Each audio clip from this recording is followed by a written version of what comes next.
இது news first prime time sunrise.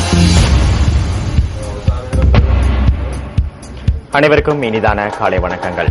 நீங்கள் இணைந்து கொள்வது பிரைம் டைம் சன்ரைஸ் காலை நேர பிரதான செய்தியுடன். இன்று டிசம்பர் மாதம் 5ஆம் தேதி வெள்ளிக்கிழமை. மலர்ந்திருக்கும் இந்த நாள் அனைவருக்கும் மகிழ்ச்சி பொங்கும் நாளாக அமைய வேண்டும் என்று நியூஸ் ஃபர்ஸ்டின் சார்பாக எமது வாழ்த்துக்களை தெரிவித்துக் கொள்கின்றோம்.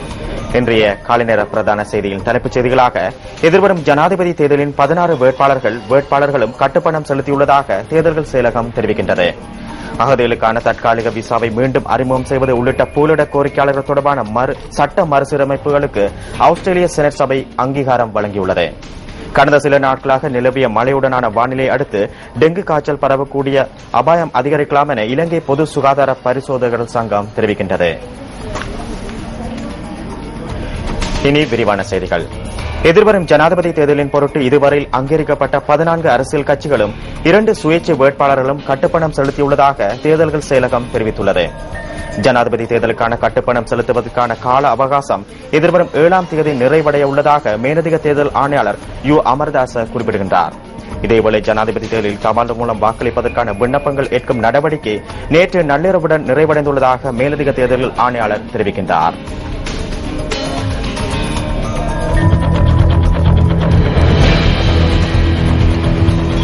பாடசாலைகளின் 3ஆம் தவணை கல்வி நடவடிக்கைகள் இன்றுடன் நிறைவடைகின்றன. அடுத்த வருடத்துக்கான 1ஆம் தவணை கல்வி நடவடிக்கைகள் எதிர்வரும் ஜனவரி மாதம் 5ஆம் தேதி ஆரம்பமாக உள்ளதாக கல்வி அமைச்சு குறிப்பிட்டுள்ளது. ஆயினும் ஜனாதிபதி தேர்தல் நடைபெறவுள்ளதையொட்டி ஜனவரி மாதம் 7ஆம், 8ஆம் மற்றும் 9ஆம் தேதிகளில் பாடசாலைகளுக்கு மீண்டும் விடுமுறை வழங்கப்பட உள்ளதாகவும் கல்வி அமைச்சு தெரிவித்துள்ளது.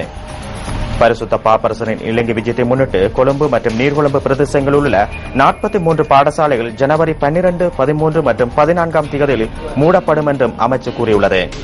பரிசுத்த பாப்பரசர் விஜயத்தின் போது பாதுகாப்பு பணிகளில் ஈடுபடவுள்ள போலீசார் மற்றும் முப்படையினரின் தங்குமிட வசதிகளுக்காக இந்த பாடசாலைகள் பயன்படுத்தப்பட உள்ளதாக கல்வி அமைச்சு மேலும் தெரிவித்துள்ளது.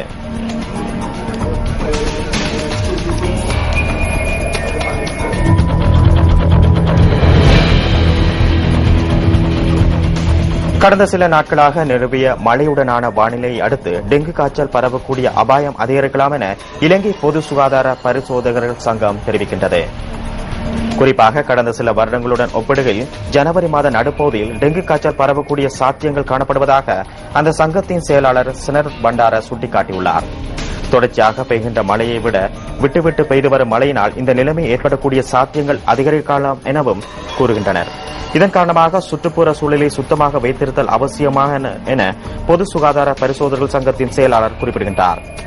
இதேவேளை கடந்த 11 மாதங்களாக முன்னெடுக்கப்பட்ட திடீர் சோதனைகளின் ஊடாக 12,000க்கும் அதிகமானவர்களுக்கு எதிராக சட்ட நடவடிக்கை மேற்கொள்ளப்பட்டுள்ளதாக சினரத் பண்டார தெரிவித்துள்ளார்.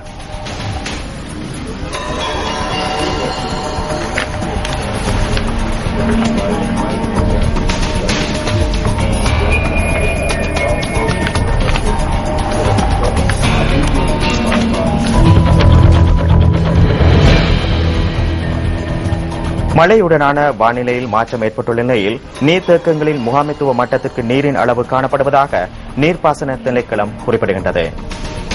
இதன் காரணமாக நீர்த்தேக்கங்களில் திறந்துவிடப்பட்டுள்ள வான் கதவுகளை மீண்டும் மூடுவதற்கு நடவடிக்கை எடுக்கப்பட்டுள்ளதாக நீர்ப்பாசன திணைக்கள நீர் முகாமைத்துவ பிரிவின் பணிப்பாளர் ஜானகி மீகஸ்தன் தெரிவிக்கின்றார். நிலவிய மழையுடனான வானிலையை அடுத்து நேற்று வரை 24 நீர்த்தேக்கங்களின் வான் கதவுகள் திறக்கப்பட்டிருந்ததாக அவர் சுட்டிக்காட்டினார். வானிலையில் ஏற்பட்டுள்ள மாற்றம் காரணமாக குறிப்பிட்ட நீர்த்தேக்கங்களின் வான் கதவுகளை மூடுவதற்கு தீர்மானித்துள்ளதாக நீர் முகாமைத்துவ பிரிவின் பணிப்பாளர் மேலும் கூறினார்.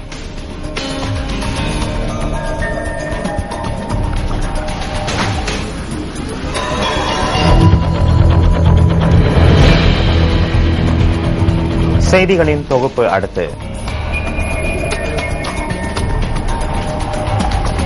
ஹம்பாந்தோட்டை மத்தளை விமான நிலைய வீதியில் உள்ள சிறிபோர உபமின் நிலையத்துக்குள் முதலை ஒன்று வந்துள்ளது. இதன் பின்னர் உபமின் நிலையத்தின் ஊழியர்களால் ஹம்பாந்தோட்டை வன ஜீவராசிகள் அலுவலகத்துக்கு தெரிவிக்கப்பட்டதுடன் பின்னர் முதலை பிடிக்கப்பட்டு காட்டுக்குள் விடப்பட்டுள்ளது.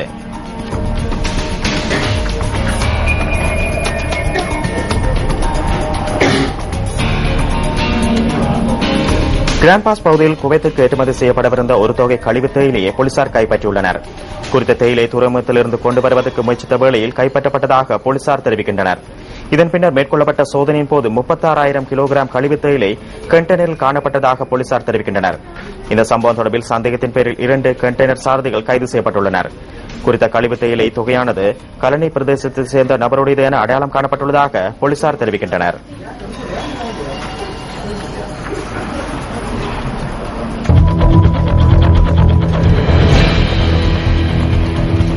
தலவாக்கலை சென்ட் ஹோம்ஸ் பகுதியில் பாதுகாப்பற்ற பாலத்திலிருந்து வீழ்ந்த வயோதிபர் ஒருவர் உயிரிழந்துள்ளார்.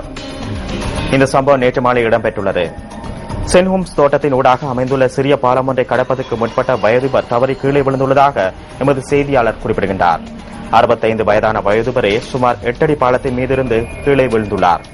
சடலம் தொடர்பான நீதவான் விசாரணைகள் இன்று காலை முன்னெடுக்கப்பட உள்ளதாக போலீசார் தெரிவிக்கின்றனர்.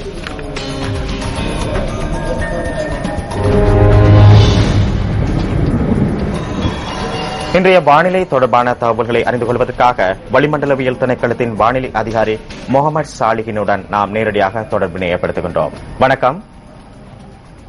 வணக்கம் தில் சார். வணக்கம். இன்று நாடு முழுவதிலும் மழை குறைவான சீரான வானிலை நிலவக்கூடும் என எதிர்பார்க்கப்படுகின்றது.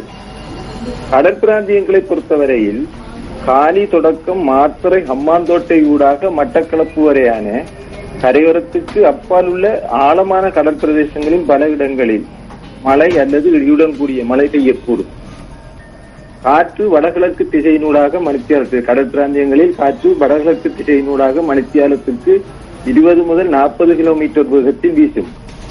மன்னார் தொடக்கம் புத்தளம் ஊடாக நீர்கொழும்பு வரையான கரையோரத்துக்கு அப்பால் உள்ள கடற்பிரதேசங்களில் காற்று சில சமயங்களில் மணித்தியாலத்துக்கு 50 கிலோமீட்டராக அதிகரித்து வீசக்கூடும். இவ்வாறான சந்தர்ப்பங்களில் குறிப்பிட்ட கடற்பிரதேசங்கள் சற்று கொந்தளிப்பாகவும் காணப்படும். நன்றி அந்த வானிலை தொடர்பான தகவல்களுக்கு.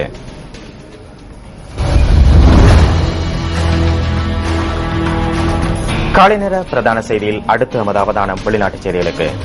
இந்தியாவின் வடக்கு மாநிலமாகிய ஹரியானாவில் பஸ் ஒன்றிற்குள் 2 சகோதரிகள் மீது பாலியல் துஷ்பிரயோகம் சம்பவம் தொடர்பான குற்றச்சாட்டு நாடகமா என்பது தொடர்பில் விசாரணை நடத்தும்படி அம்மாநில முதல்வர் உத்தரவிட்டுள்ளார். கடந்த நவம்பர் மாதம் 30ஆம் தேதி ஹரியானா மாநிலத்தில் ஓடும் பஸ்ஸிற்குள் இளைஞர் குழுவொன்றினால் சகோதரிகள் 2 மீது பாலியல் துஷ்பிரயோகம் மேற்கொள்ளப்பட்டதாக போலீசில் முறைப்பாடு செய்யப்பட்டதுடன் அது தொடர்பான வீடியோ காட்சிகளை ஆதாரமாக கொண்டு 3 பேர் ஹரியானா மாநில போலீசாரினால் கைது செய்யப்பட்டிருந்தனர். இந்த சம்பவத்தை குறித்த பஸ்ஸில் பயணித்த ஒருவர் படமாக்கியிருந்ததுடன் அது பல இணையதளங்களிலும் வெளிவந்து பரபரப்பை ஏற்படுத்தியது. துணிச்சலாக செயற்பட்ட குறித்த 2 சகோதரிகளையும் பாராட்டி பணப்பரிசு வழங்கப்பட்டிருந்ததுடன் எதிர்வரும் ஜனவரி மாதம் நடைபெறவிருக்கும் குடியரசு தினத்தில் அவர்கள் 2 ஹரியானா மாநில அரசினால் கௌரவிக்கப்பட இருந்தனர். ஆனால் தற்போது வெளியாகிருக்கும் இன்னுமொரு வீடியோ காட்சியிலும் அந்த 2 பெண்கள் இன்னுமொரு இளைஞரை தாக்குவது தெரியவந்துள்ளது. இந்நிலையில் அந்த 2 சகோதரிகளின் பாலியல் துஷ்பிரயோக குற்றச்சாட்டுகள் தொடர்பில் சந்தேகம் நிலவி வருவதால் அது தொடர்பில் முழுமையான விசாரணைகளை நடத்துவதற்கு ஹரியானா மாநில முதலமைச்சர் மனோகர் லால் கத்தார் உத்தரவிட்டிருப்பதுடன் அவர்கள் 2க்கும் வழங்கவிருந்த விருதுகளும் நிறுத்தி வைக்கப்பட்டுள்ளன. இத்துடன் பிரைம் டைம் சன்ரைஸ் காலை நேர பிரதான செய்தி நிறைவு பெறுந்தது. தொடர்ந்தும் சக்தி டிவி நிகழ்ச்சிகளோடு இணைந்திருங்கள். வணக்கம். Hotline 0114-896-896 www.newsfirst.lk. Feedback at newsfirst.lk.